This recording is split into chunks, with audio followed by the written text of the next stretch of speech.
Hey everybody, I'm Jeremiah, And I'm Mike. and we're here with our very first episode of Table Tennis Chump to Champ for the podcast. So our idea here when we created this podcast was we like to watch a lot of table tennis videos, right? Right, Michael? We watch a Yes. lot of different channels. But we're watching all these professional level players, right? USATT rated like 2,500 and higher, executing absolutely perfect shots at in all scenarios. Uh, but we feel like us little guys we're a bit underrepresented, right, Michael? Yes, definitely. So, Michael here, do we tell people our ratings? Do we tell them our Oh, USATT? we're just jumping right into that already? Yeah, why? Do we out ourselves with how much of a chump we are? Well, You know, let's first talk about what we're going to break down in this first episode. yeah, we don't want to scare people away and just say, "Oh, these guys aren't really that great." We are going to get into that though, and I'm going to Okay, reveal my very embarrassing USATT rating. yeah. I mean, But our okay, continue. Yeah, but to start with, let's break down what we're going to talk about here in this first episode. So yes. first we're going to go through our background in table tennis, how we got involved, how long we've been playing. Then we're going to talk about a recent tournament that we both played, the Joola North American Teams Tournament. And Amazing then tournament. and then we're going to talk about some of our goals and plans moving forward for the next year. All right. Yes. Yep. So now that that's out of the way, now let's get it. Okay. So Big reveal at the end of the episode what our actual ratings are, or do we do it now? I think right here. I mean, so Jeremiah, how did you get involved in table tennis? How Oh long have you been wow. playing? And what's your rate? What's your actual USAT Oh rating? my And god. what do you think your rating is? So thankfully we're doing this today, right? Because after this tournament, I'm pretty sure my rating is going to go down. So let's see. I'll just start with how I got into table tennis. And I started late. Like I probably started when I was in college. And it was more of a like uh my girlfriend at the time, she had a table in her basement, like her dad had a table in her basement, and we just went and visited. But I'd never played before. So we of course go down to the basement and we play, and just like everybody else that starts, like I'm absolutely atrocious, right? Typical Mhm. basement player. I'm doing like what is it, like the chicken wing backhand for the forehand? You know the thing where like they don't have a forehand, Okay. they use the chicken You're wing. playing the backhand across the whole table. Yes, yes, Okay. exactly, right? So I mean that's how I started playing. So oh man, how long ago was that? Like how old am I now? Are you Uh, gonna reveal your age? no, I don't need anybody on the internet coming to find me, even though you can probably very easily look me up by my name. I'm very famous. But I mean, that's essentially how I started playing. And yeah, I kind of got a little competitive with it. My girlfriend's dad, he'd always beat me, and it's just like, oh, I have to beat this guy. He's Oh yeah. so so I guess the competitive spirit started from there, and I've just been playing ever since, trying to get better. Trying to learn like, oh, what is a forehand? And then you watch people in the Olympics, and you're like, wow, that is not what I look like at all. So I guess big reveal. What is my rating today after what, like 6, 7 years of playing? My current USATT rating as of today is 1400. Is it underrated? Is it overrated? Well, after this tournament, I'm pretty sure I'm going to go down. So uh, that's why we call this chump to champ, right? I mean, how about yourself, Michael? How'd you get Well, started? so for me, let's see. I did not play much table tennis growing up. I played a time or two here and there. And then really when I started getting into it was through my work. So we got like a table at work and I just started playing there with coworkers. Classic. Probably a lot of people have done that. And this was probably 2014, 2015 timeframe. And then after doing that for a while, I was like, okay, I beat some coworkers, lost to some. And I was also like kind of competitive, so I wanted to get better. And a few of my coworkers, we looked up and we saw that, a table tennis club, like that's the actual thing. I didn't know anything about it at the time. We like three of us, we just kind of went and dropped into the club like one night after work. And we played, and that was like our first experience like playing table tennis in a club. And the first time I showed up in the club, I mean, like those players in the club weren't that good. And now when I looked at them, I view them as average club players. They were probably, in the range of like USA TT 1200 to maybe like 1800 or so. But to me, just stepping in there and not having seen really competitive table tennis before, like I thought it was like the Olympics, like because it was just so much higher up than what we were doing in the office, like Yeah, an yeah. actual like top spin, like that just, I didn't even know you could do that, Um, so that was quite an experience for me. And then going from there, it didn't really immediately lead to suddenly getting super into it. So I kept playing in the office, and then I wanted to do better. So I'd go to the club occasionally. There was a league I played occasionally, but probably like the first year or two, it was just like playing in the office and then playing sometimes in the league in the club. And I improved like a little bit, I was improving a little bit, but then after like a year, without any like real training or anything, like I plateaued, I wasn't improving now. And I was still like the worst player in the club, right? So then I felt like, okay, either I'm like quitting this or I'm gonna like try to take it more seriously. So and I think that was around the time that I met you. Yeah, Um, yeah, it's the same club, right? We both yes, met at the same club. Yep. yeah, I started out at 900 or yes. 800, and then I went down to like 800. So we were both like beginners, and there were a few other beginners. Some of the players that we played with on the team in this tournament that we just had. But we kind of got a group of beginners together, I would say, and we were all interested in like kind of improving. So we started like practicing together and stuff. That went on for, I don't know, a few years, and then I guess in terms of my journey through all that, I wasn't getting any coaching or anything. And I found, I was like practicing with you, Jeremiah, and the other guys for like, it ended up being a few years. And then after the few years, like I still suck. I mean, I was still terrible. And then I was like recording myself and everything. And But not, that's nothing was going right because really, I did not really have the right technique down, right? I didn't but get that's any why we coaching. but that's why we got this podcast, right? This podcast is for chumps. This is for all the chumps out there that are, 900, 1,000, 1,100, 1,200, whatever. Maybe you're 1,800 and you still feel like a chump, right? And you're just watching all these people 2,000, Yeah. 2,100, 2,200, and they're just ripping beautiful backhands, and you just keep thinking to yourself, why can't I do that? But now, So in terms of my rating, I'll just say, if you have any embarrassment about your rating, I just want to say this so that you know that you're not the only one out there. I told you, 2015 is kind of when I started, and I wasn't serious about it the whole time. And also, the whole pandemic thing happened. I had some family changes. My daughter was born, and that limited the amount of time I could commit to yeah. actually practicing. I have lots of excuses. But after all this time, what's my actual rating? My actual rating right now is 915. So years and years of playing, and I'm still under 1,000. I see a lot of new players. They come in and they aren't that great. Maybe they have some potential. I mean, they can do like one thing good, but they just don't know the other aspects of the game.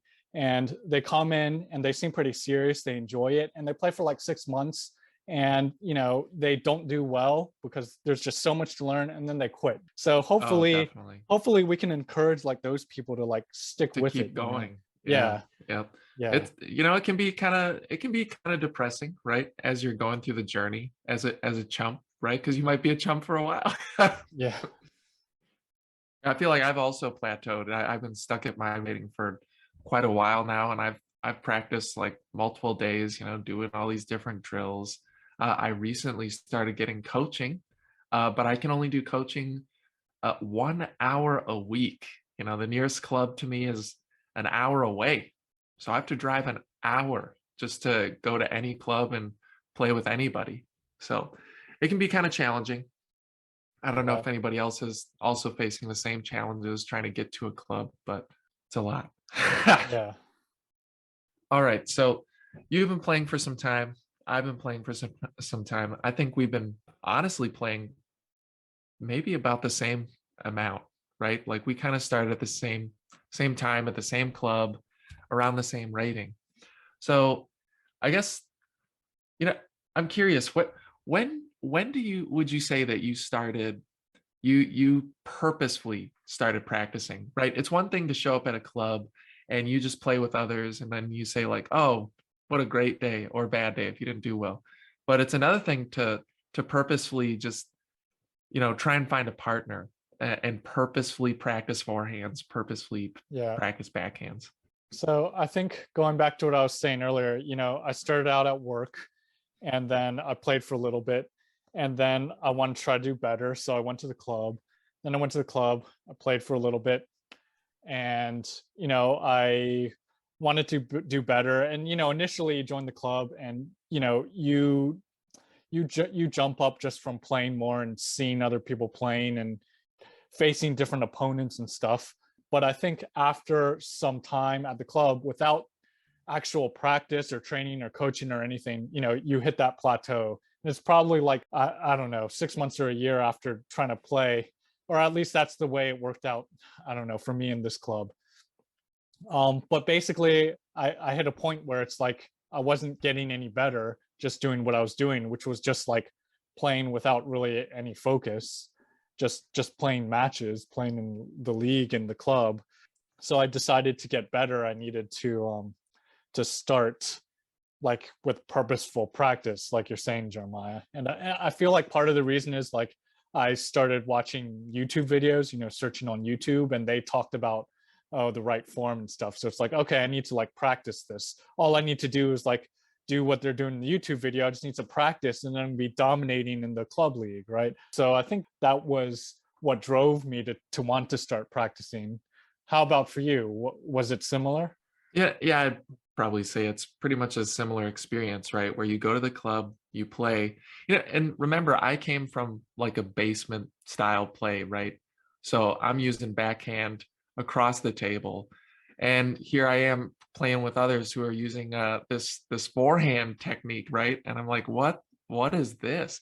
So I guess it just comes down to competitive spirit in a way where it's you're having a lot of fun with everybody and competing, and it's just you kind of get this really myopic view where you're just like, how can I beat this one guy? This guy is like 75 years old, right? He has like no movement and he just blocks the ball back all the time and he just destroys me.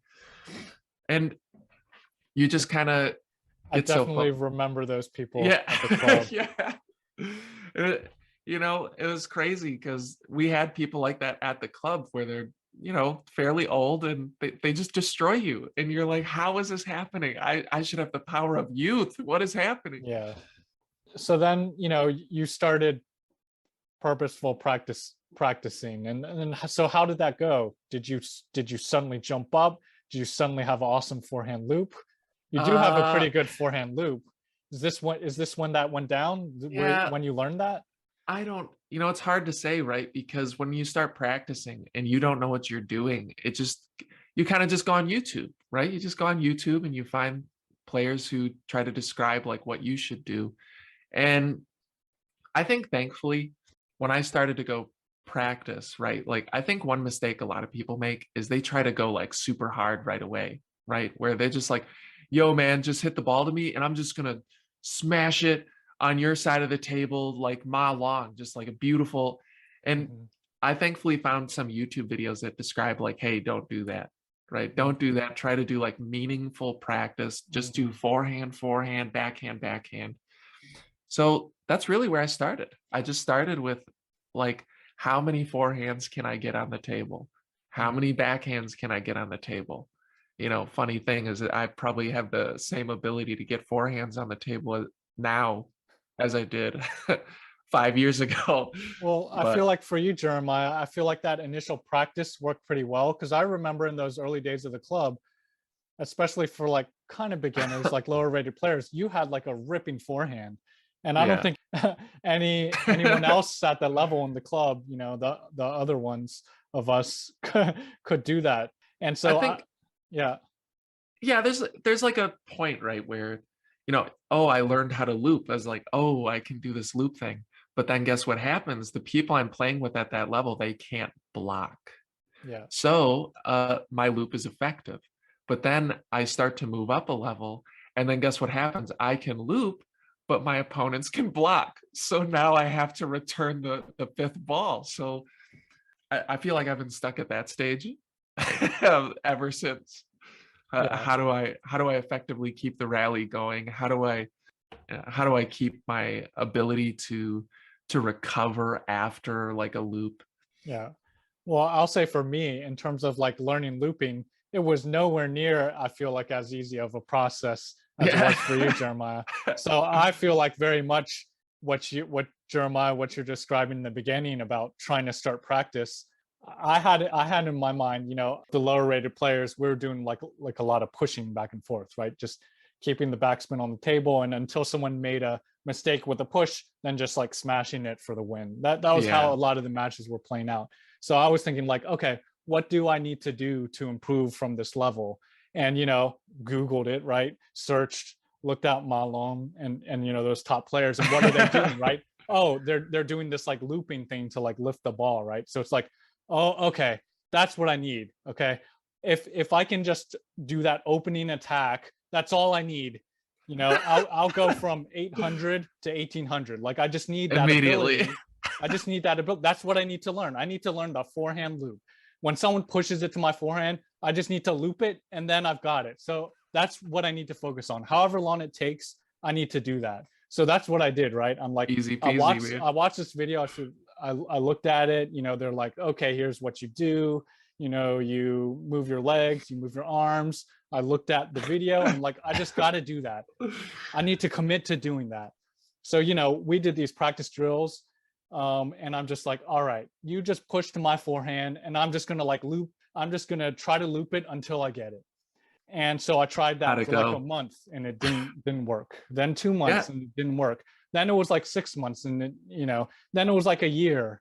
And before I knew it, like a year or two had passed by and like it was worse. It was worse than when I started because my form was all wrong. It wasn't intuitive to me how to make my body do that, especially when that little ball is coming at you and there's timing involved and all the different like fluidness within your body, right? Like I knew I had to move my legs, rotate my body, get my arm and elbow into it. If your timing or just one thing's a little off, it just doesn't work. Yeah, and I So feel like that's kind of the problem that I'm facing, right? Where it's like, yeah, I learned how to loop, but I don't think I really learned how to loop properly. Like I don't necessarily have the best form when doing it. So it's like, yeah, my success rate might be a bit higher, but at that 13, 1400 range, it can't take me any further because I'm still doing like not proper technique. And I think this kind of reminds me, one of the players told me this when we were at the club, where you kind of have to be careful because we all think what practice makes perfect, but you need to be careful because what practice actually does is it makes permanent. So if you're doing the wrong thing, practice is gonna get the wrong thing ingrained into your brain, and you might be stuck with that, and then you have to play this trying to get rid of bad habits. yeah, so that's basically my story right there. What Yeah. happened to me? Lots of bad habits, particularly with my forehand. My backhand has developed a lot better. Well, with my forehand in the past few years, it's very much been trying to correct what I was doing wrong for like the first, gosh, I think like three or 4 years, where I developed a game just around like being able to like smash it flat, but not Only being able gets to you so take that far. further. Yeah. Yeah.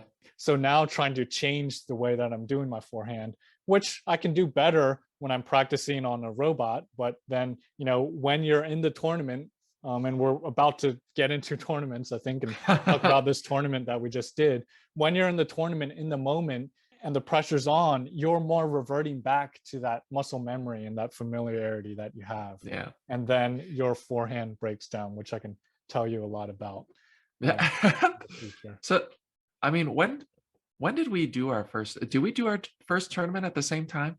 So Like you might not know when? this. I went back and looked this up a few days ago. So I did one tournament before you started.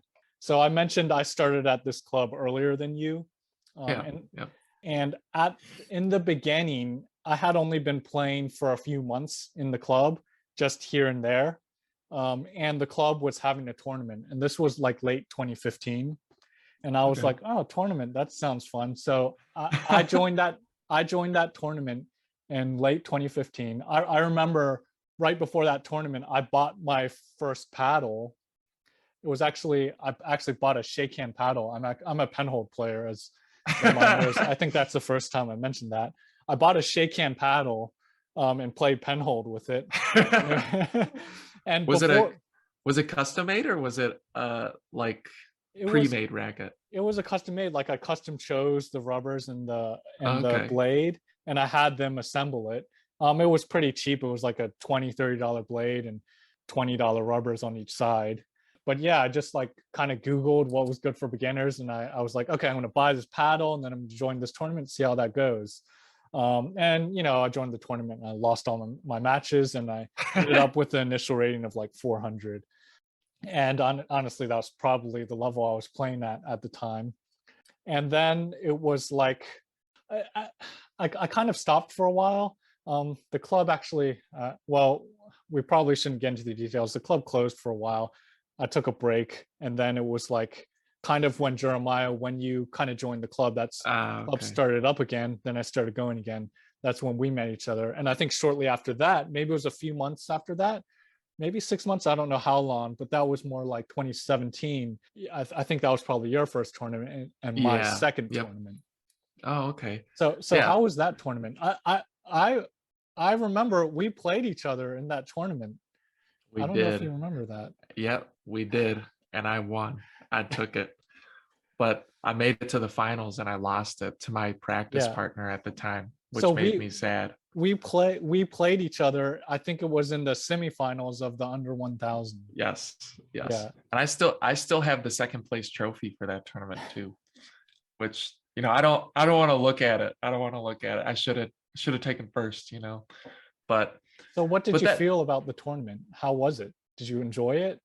well, look, I like the competitiveness of it, but it was really exciting to me because this was kind of like, I don't know, putting all the theory into practice, Mhm. right? That's the way I see the tournaments. So from that experience, I would say that kind of compelled me to practice even more, to try and do better, to improve my rating, to improve my skill levels. That way I can perform better at tournaments. And how did we find this big Yola tournament? Because the one we're talking about at the club, that was maybe like 20 people, maybe 30, Probably like right? 40 or so, I feel like. Okay, yeah. Yeah. There's a healthy amount of people to run a tournament for something local at a club. But then how did we find this Yola tournament, which has like 1,000 people, like 150 tables? How did we find this? Yeah. Well, I think ultimately, like the club we were playing at, it was like is it right to say like a sanctioned club by USATT? So, I don't know. well, I mean, there were serious players at that club, and Yeah, they knew about the Eula North American teams tournament. So I think that's how we heard about it. yeah. Um, But once we learned about this tournament, I mean, it's a that's a hefty commitment, right? It's an expensive tournament yeah. to register for, and then of course it's a little far out, so you usually get a hotel, travel to it. So here, this is what's kind of funny to me. We go from this small time 30-player tournament to Yeah. this big time 1,000-player plus tournament with Yeah. all these tables. So is it right? Was that the next tournament that we did? Was in 2017 the teams, or did No, I feel like that. we might have done some other smaller tournaments, or you might have done some more that I didn't do. Maybe like small ones, yeah. But Yeah. it's compared to this big one, it's hard to remember the small ones in between, It right? did happen a lot faster than I remember, because we're describing that tournament in 2017. That was probably in the spring, and then our first time in the teams tournament was in 2017. So just in that Yeah. first year, we went from like never doing a tournament, or for you, I'd done one, Yeah. you never done one, and then we went straight to the North American And team. keep in mind, right? We started this big tournament and we can barely loop. Yeah. All right. Like I can loop a little I bit, can't maybe. loop. I can't loop. Yeah. Yeah, and then I can maybe loop a little bit, but Yeah. there's all the problems associated with that we can talk about another day. But so we get to this big tournament and I guess we've just been doing it every year since, right? 2017, Yeah. 2018, With the exception of and 2020 didn't happen. obviously, But yeah, so we've done it 4 times now. yep, yep. Yeah. So I mean, how would you describe your experience overall, like doing these massive tournaments with all these people? I mean, do you think it improves your game? Do you think it's yeah, just talk about it.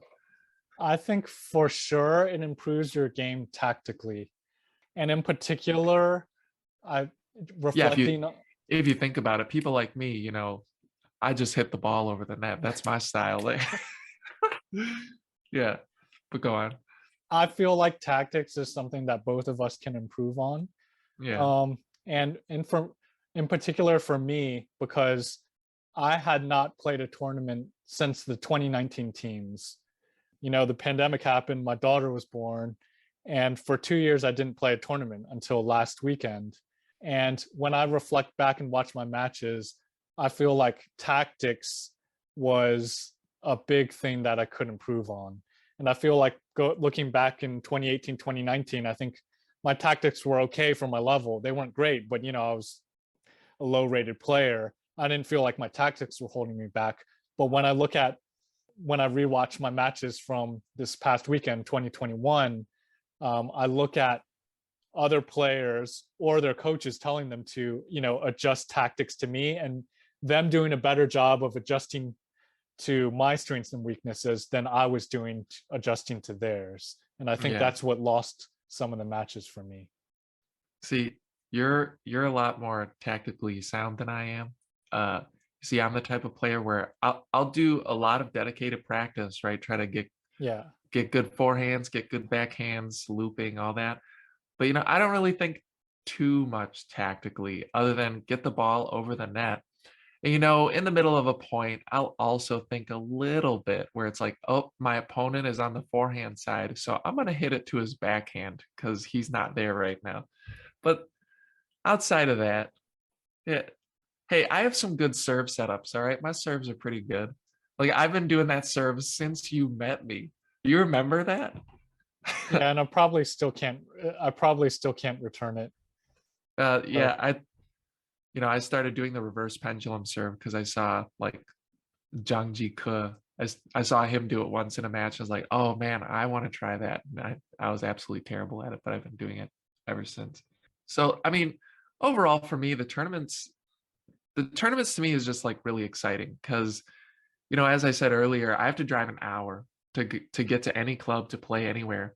So going to this, it's really amazing just to see so many people that yeah. just love playing in one place with so many tables, and then you have these exceptionally good players just doing incredible shots that you just would not think possible, and then you're like, well, why can't I do that?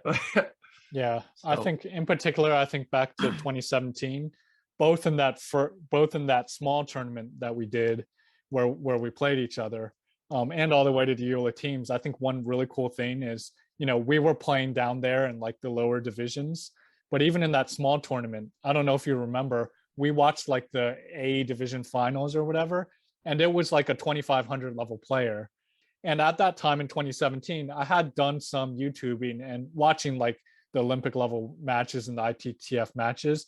But I will say that like watching that on TV or on video, is not the same as you being right there, like, yeah, 3 meters or 10 feet away from that match, and looking at the speed and the spin that they're applying on that loop. It was just like amazing, it's crazy. Yeah. Yeah, and that like really it was just awesome. So seeing that at that first tournament, and then also in the teams watching the finals, world top 100 players. I don't remember all the players that were there, but I mean several in the world top 100. Oh, it wasn't Were at the time the top player from India. I think he yeah, was. Achanta, and I think Yes. Yep. Morizono, a Japanese player who I think is maybe ranked around 50th in the world now. Oh wow. They were both there. So that Yep. that was some of the pro players that were there at the North With American teams the tournament. German head coach too. Got to see Yeah, him. That Ross was pretty Potts. Yeah. sweet. Yep. So how about jumping into the teams tournament 2021? You know, the tournament that wrapped up last week. Yeah. So here's a question for you, Jeremiah. Like, what do you think went right and wrong about your game in that Oh tournament? God. In this I tournament? watched. It's one of those things. I watched the recordings of me playing, and it's always the same problem. When you're out there on the table, dude, you feel like Ma Long. You feel like the game is so fast. I have no idea what's like. I don't know how I'm going to return this person's serve and everything. And then when I watch the recording, the game is so slow in Yeah. comparison to elite level play. And then I'm making such crazy mistakes to when I watch it from the outside. It's just like, wow, why am I doing that? Do I practice this? I don't even practice this. And I think it comes down to like what you brought up earlier, where you mentioned when the pressure's on, you just revert back to your old habits, or with that pressure, you just don't execute as well during club play, right? Because Mhm. that pressure is not there. So, I noticed I've always struggled with my backhand. Backhand for me is just always so difficult. I can never like get a solid, stable backhand. But I noticed when watching my play, I have really weird form happening where I open up my racket when trying to hit the ball. And then on the forehand side, like it depends on where the ball is. If the ball is in a perfect spot, I'll execute pretty well. But if it's in an awkward spot, my brain just goes for it. And then it just does not come out right. Right. Yeah. So, I mean, overall, it's what I could have done better. It's it's always hard to say, right? Because it's like a hindsight thing. It's like Mhm. a shoulda, coulda, woulda type of situation. And like I could have worked on my backhand more, but I think I need to work on footwork as well, right? I think Mhm. everybody needs to work on footwork. Uh, But I mean, what about yourself? Anything that go right for you? Well, okay. Dude, First off, your backhand is amazing in this tournament. You were killing it with the backhand. okay, I guess we can jump into that. Okay, so what went right and wrong in the tournament for me? Yeah, I think you're on point that my backhand was pretty good. So I think at this point, I'm stronger on the backhand. Definitely for looping, definitely for opening, and even for blocking and positioning. I feel like, Dude, you were backhanding people's serves. You were backhanding straight off the serve, like flipping these people's serves that were coming off long, right? yeah, so opening with my backhand was definitely one area.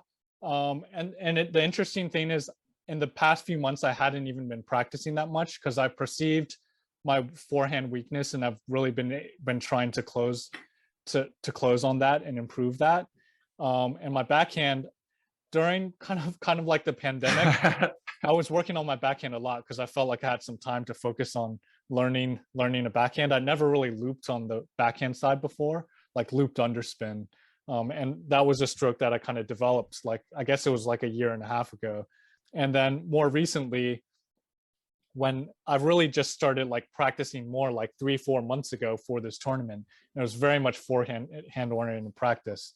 And my backhand, I did very little. So I knew my backhand would be stronger, but I feel like my ability to like open up pretty consistently on the backhand side when people were pushing to my backhand was really stronger than I expected. I didn't expect to be able to do that as consistently as I did. Also in general, I think my blocking improved a lot. I don't know exactly what, I don't know Maybe exactly it's just why. I I mean, I Were did you a little. playing any more or less than you usually do? Uh, I know you got that fancy robot. You think Yeah, the robot helped in? I think the robot, I did some blocking drills. And I think it's just something I focused tactically on. And I Hmm, think one thing is I play pretty close to the table, but in the point, at least taking a little bit of a step back. So before, where I'd be right up on the table, now I'm maybe 1 to 2 meters back, more in the hmm. rally, and blocking from there. And a lot of times, oh, I'm left-handed too. Another thing I Which I forgot to think, mention. which I think really adds to, when you do that backhand, right, Yeah. off the open, I think that catches a lot of people off guard because it comes to their really wide forehand. Well, If they're a kind right-handed of, player. but I'm also opening to their forehand because I don't have down the backhand opening down the line. That's kind of Hmm. difficult, especially for me as penhold. The way that that works, I don't. Maybe that's something for me to work on, but doing that down the line, I can really only go middle or wide forehand right now. Yeah. But I think that yes, I get a lot of balls in the rally to my backhand, and I know that from my experience. So I was practicing a lot of blocking like down the line. It coming to my forehand and me sending it down the line with a block. That's Which I something I was think, working on, and something I think I was doing pretty good, and also kind of moving it around. Before, I basically could only play my backhand cross court, the backhand down the line, and the blocking and positioning the ball with the backhand is something I improved a yeah. lot on. Now, things that I didn't do well, there's a long list. I think the forehand, just inconsistent forehand. I feel like I can execute it now. When I look back at my videos, I do have a couple good forehands, but just Yeah. nowhere near the consistency I need. And, it's very apparent that anyone with any tactics after a while is just pushing to my forehand now, which would Yeah. never happen to me in the past. That's This it's a y- significant shift in my game. Before, my forehand was stronger, even though I really wasn't looping, I was just like smashing it. But I kind of had this smash down, and I had good positioning with the forehand. But mhm. now I'm trying to loop it, but don't have that positioning anymore, and don't have Yeah, now you're consistency at experiencing all. the same problem that I have now, where it's like, yeah, you practice the one side and you're pretty good at it, but your opponent catches on and they see, oh, he doesn't like the other side. So for me, it's the backhand. For you, it's the forehand. I get pushes to my backhand all day. Like nobody will push it to my forehand. Yeah. All right. Well, So, okay. So going back a little bit to talking about your game, Jeremiah. So you identified, basically, you said your backhand, was your weakness, didn't go well in the tournament. yeah, So yeah. I will say, from watching lots of matches, and you posted some of the videos, I watched through some of them. I feel like you're doing pretty good on your backhand. Yeah, but Particularly, if you look at the form of it though, like, so let's say okay, even for a ball that does go in, it's one of those things where if you look at the form of how I okay. executed it, it's like it's atrocious. It's like, how did that even go in to begin with? So I didn't pay Yeah, that much attention to the form, but I'm more thinking, like, when I'm analyzing match, like the numbers, right? yeah, And I'm looking at how many backhand openings are you attempting, how many are you landing, and your rate looks pretty decent. And I view that as a big improvement over like 2 3 years ago when you were in the teams yeah, tournament, where oftentimes, I think it was the same thing for you. People saw your strong forehand, were pushing your backhand, but at that time, any backhand opening you were attempting, I mean, you were landing like 30% of them. if even, yeah. Yeah. And now I feel like you're landing like over 70% of your openings. Yeah, I wasn't So, necessarily looking at the rate, but you know, it's one of those things where this is why it's important to record, right? Because I had the general feeling of in the matches, my backhand is my weak side, which people caught on. They always pushed my backhand. yeah. But, I'm not going to be able to see the form that I do, and I'm not going to be able to Yeah. really calculate the rate of success.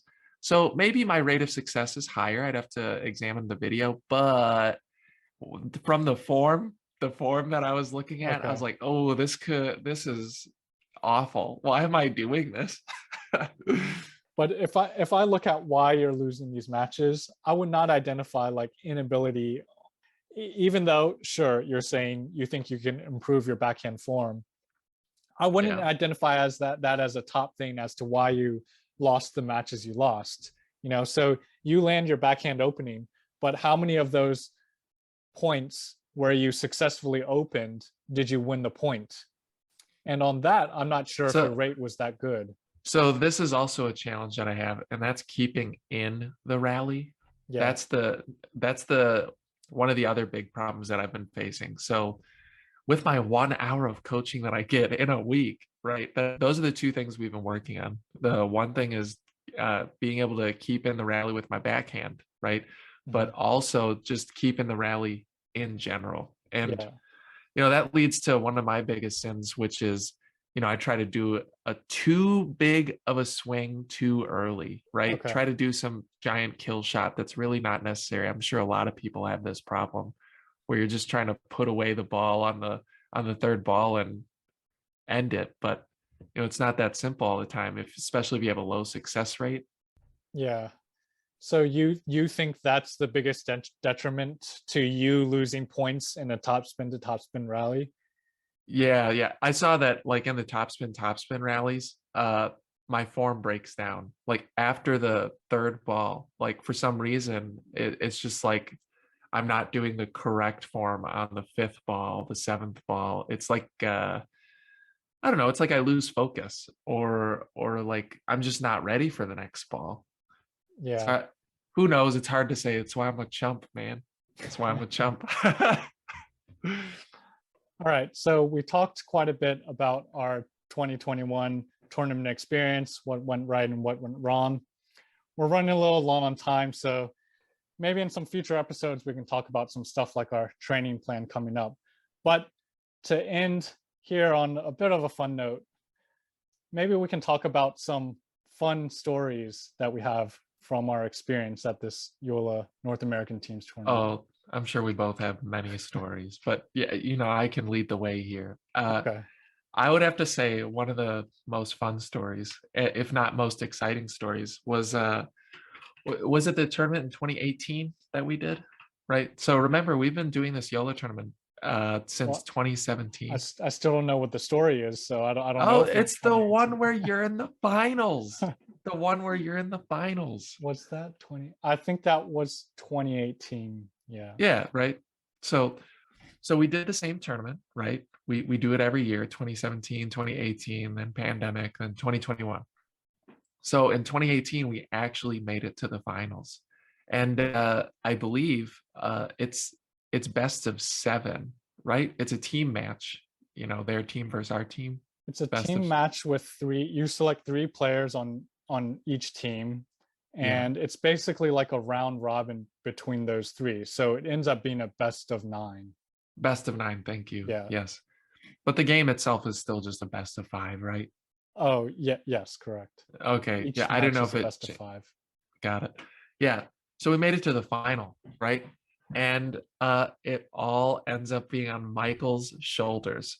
We're both 4-4, right? And we want to win the fifth match.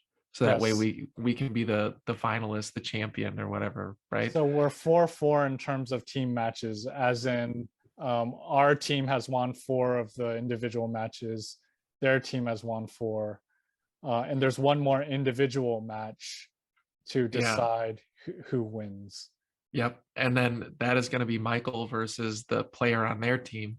And of course, their game also goes to the fifth game, right? So Michael has two games that he won. The other player has two games that he won. So it's in the fifth game. And it was just crazy to me because we're chumps, right? We're not exciting. Like, what, but what ends up happening is we have amassed a huge crowd around us. We're playing this final match and it gets so intense with people screaming and yelling that we have people just picking sides and screaming when the other person wins a point. Wait, And were these like random people? I mean, yes, okay, so there are some people that we knew, right? They just showed Yeah, up. I thought But this there was were people we knew. no, there were random people that showed up and they just started cheering and yelling. I never knew this. Yeah, they're because they were just because we were making a lot of noise, right? When one of us won a point, we just started yelling, which there's a whole story behind why that started. But when we started making all this noise, that brought people to our table to try and like see what's happening. And at this time, right, Michael is 900, maybe 1,000. The other player is also 900, maybe 1,000. But everybody's like watching and cheering on when both players are scoring points, and it was just the craziest thing to me because I feel like that's the closest we'll ever get to being champs. You know, here we are, chumps at the bottom, but everyone's shouting, hoping for your success, and I just thought Yeah. that was really cool. So I do remember that match, and I was actually up 2 games to 0. Um, Really? yeah, it was against a team of kids, not super young, kind of 10 to 12 age, and they tend to be very emotional players. Yeah. And in the first 2 games, I was playing well, and I was just my game at the time, a lot of smashing, and I was just like smashing it, and he kind of got into a lobbing game, so it may have been kind of exciting, the lobbing and smashing, Yeah. and I'd put away the first 2 games, and then he'd come back and won the next 2. Very emotional, I just as I would be if I was that age. I just remember when you walked off the table, right? Because I think it also went to deuce, by the way. I I think don't remember, but the last it game was was close. insane. Yeah, it was Yeah. insane. It was just one of those things where we couldn't believe like how close it was and just how exciting it was. And then you walked off the table and you just started laughing, saying like, "I'm never doing that again." Oh man, I can Yeah. only imagine the nerves because, like I said, everybody is screaming around you. And when you're at our level, nobody cares to watch our games. But this one in particular, everybody is watching. Yeah. So you can't make mistakes, man. It was pretty intense. I I also have like another fun story, but I think I'll let you go ahead. So, I think it's the same story. Is it the we'll see. Okay, so my what I had in mind is, in general, I mean, there's a lot of stories I could tell along this Yeah, line. yeah. I was gonna think about this year, but in past years we have interesting things we've seen too. But Jeremiah's describing a very intense experience. So this, tournament table tennis, this is not your basement ping pong. I mean, it is intense. And in Yeah. this tournament, it's the North American teams. Like, people get intense about this, right? Yeah. Yeah. So we've seen some intense things. The thing that jumps out to me this year, and an interesting thing involving a well-known table tennis player. So we're playing in a lower division. There's a lot of junior teams. I feel like this more impacts the lower divisions, because when you're playing against the junior teams, you got, for each player, you got their parents. A lot of players are bringing like their grandparents, their Yeah. siblings, I don't know, Yeah. their neighbor, maybe their neighbors coming. I mean, there are a lot of people here rooting on these kids, right? And there's a limited amount of chairs, to sit in to watch the match, right? So inevitably, the fight for the chairs kind of goes on, and Literally. yeah, tensions can rise, when you're watching your kid playing in this table tennis tournament, and the battle for the chairs goes on. And I mean, we saw a pretty intense battle for the chairs, going on a few tables down, and Yeah, Jeremiah you actually ended up stepping in as the mediator yeah, that didn't in help this. at all because I stepped in between them. They were on the verge of like actually fighting each other, and I stepped in between them, and they kept yelling at each other, but through me, right? Because I'm in the middle of them, and it's like, oh, stop, just stop. Okay, it's just a chair. Please stop. There's a chair right there. Go get that chair, please. Yeah, we were just thinking, Jeremiah, don't get injured. You need to play in the next match. Yeah.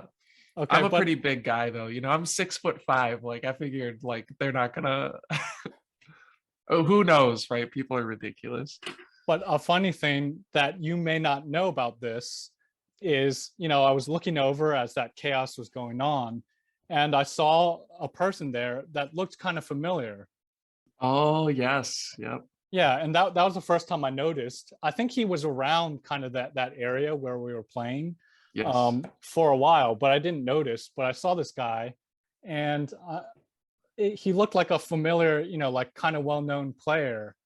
And I wasn't sure if it was him at the time, but I thought it may be Tim Wan. So he's the four-time national U.S. national champion, two-time Olympian, and apparently, he was just coaching some of the junior teams down there. And he was like, I was looking over there at the table. He was not one of the people arguing, but he was right there in the middle of it. I think he was coaching one of the teams, and Yeah. I definitely saw him. He was just trying to stay out No, of it. he was just adjacent. Yeah, he was just Yeah, next to it. He wasn't involved at all. So a lot of people were just not in. They were there supporting those teams, but they weren't involved in this chair thing. So yeah, he was yeah. there. So that was interesting. I saw him. I'm like, is that Tim Wan? The Olympian. And then we Um, start Googling it, and then I asked one of the kids, right, that well, that he's coaching on his well, team. an interesting thing later on, that match ended. This was like only an hour later. Our match ended. We were going to our other match, and there's still the chair situation, right? So Yeah. I'm looking for a chair, and I have my stuff in my chair by our old table that we were playing on. And then in our new area, there's like no chairs. So I'm like, well, I guess I got to move my chair. I have my stuff on this chair. I'll just move it over. I don't know if that's kosher or not, but a lot of people are doing this. So I was planning to do it. And as I'm going to move my stuff, and I did not realize it at the time, but Tim Wan was right there, about to sit down in the chair. The chair that you were about to move. Yeah, and I'm about to move it, and then I see a guy. I don't realize it's Tim Wan at this time, and then I'm like, about to move the chair, and then he looks at me, and he's like, "Oh," and I'm like, "Oh, yeah." I don't remember what I said, but I'm like, "Oh, I don't have a chair. I need this chair." And then he kind of was like, "Well, there's no other chairs here," which is true. Like, all the other chairs from that table had gotten moved. This was the last Yeah. remaining chair. He was looking to coach this team. It was actually a team we were going to play later.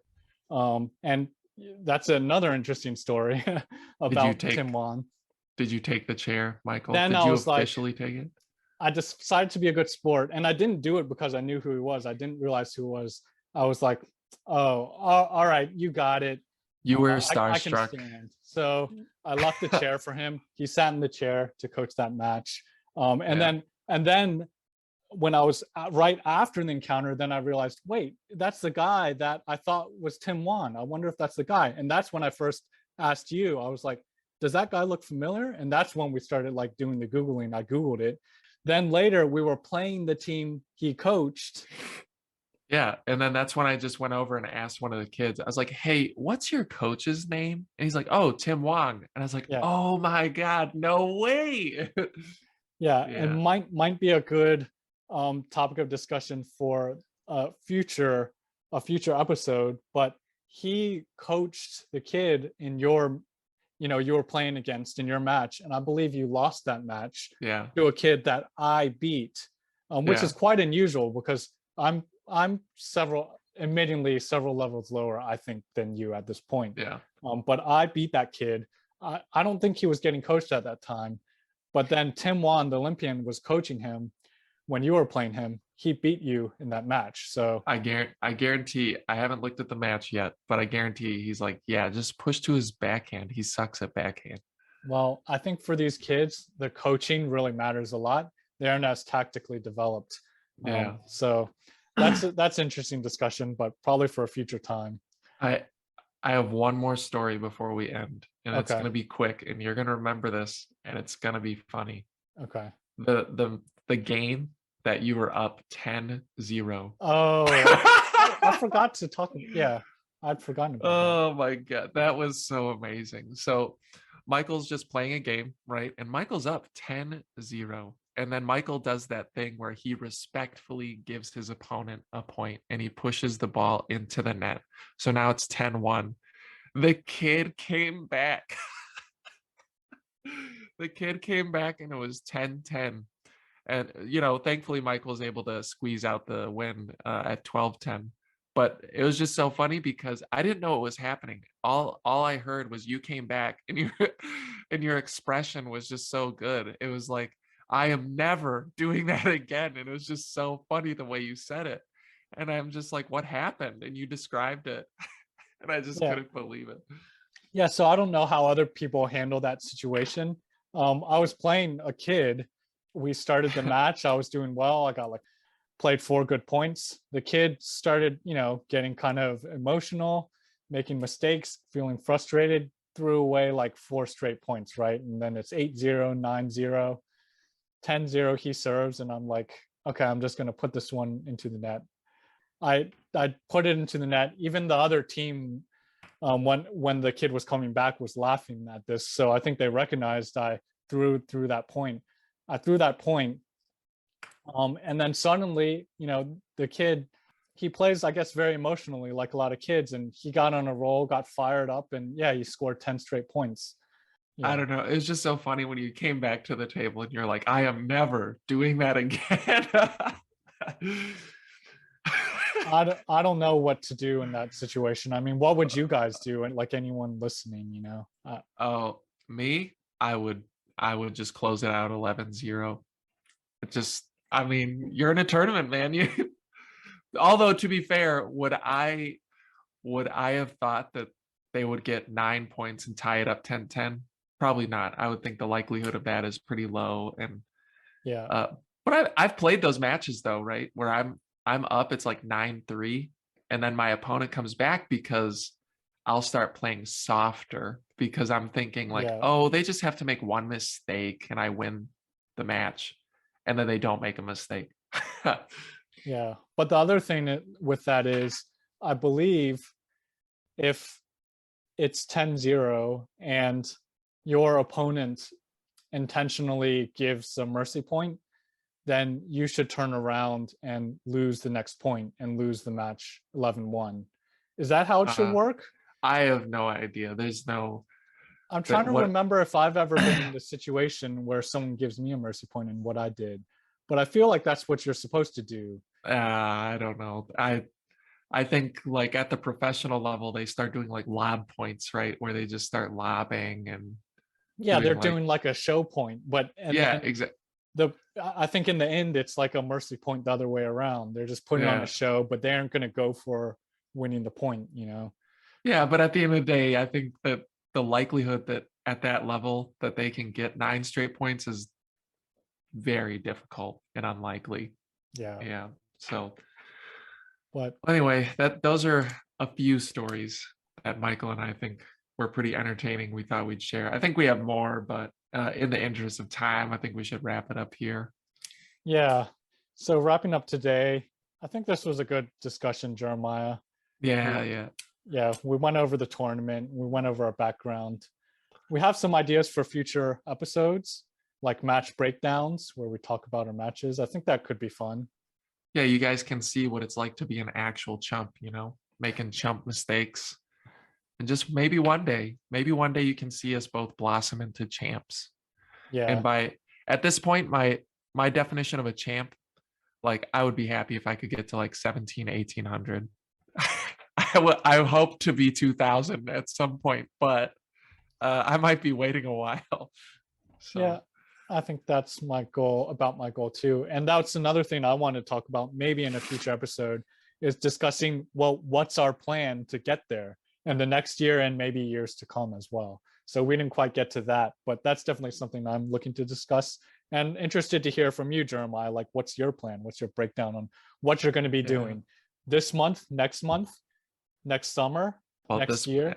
at this So, point, my plan is to hit the ball over the net, man. Hit the ball over the net. well, that's a good start, but there's a lot more involved after that. Of course. So, Well, I think we can close it out here. So thanks to all our listeners for the first episode with Table Tennis Chump to Champ. I'm Jeremiah and my co-host Michael. We'll see you in the next episode.